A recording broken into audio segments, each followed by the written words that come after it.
Good morning, everybody. Welcome to today's Reading the Red. This cold and rainy morning. It's freezing and it's raining as well.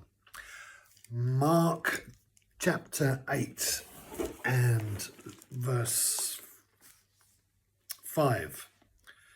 And he was asking them, "How many loaves do you have?" And they said, 7. "How many loaves do you have?" They said 7. 7 is the number of perfection in the scriptures. So when they said 7, they were giving, as it were, what you might call a perfect number as far as God is concerned. But they must have been inquiring as to what they were in terms of availability to them. So Jesus asked, "What number do you have?" And they said 7. We have 7 loaves.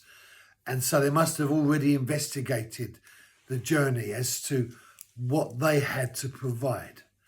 And it's interesting that they've got the number of 7 as the perfection number. They've been looking amongst themselves and they've come up with an answer.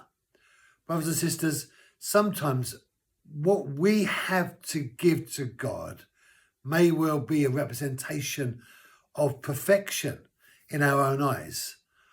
But in this case, it was not going to meet anyone's need, despite the fact it was the number of perfection. So why did Jesus want to inquire of them if he already knows that what they've got to provide, their best they've got to provide, is not going to be able to meet the needs of 4,000 men plus women and children to feed them? Why does he ask them for that? And I think because the best that we've got to give God is never, ever, ever going to be enough. And in the physiological reality of this story, as it relates to a real scenario, because it's not just a spiritual conundrum, but this is a real story, man cannot meet the needs of man, and only God can meet the needs of man. And a miracle was going to be required.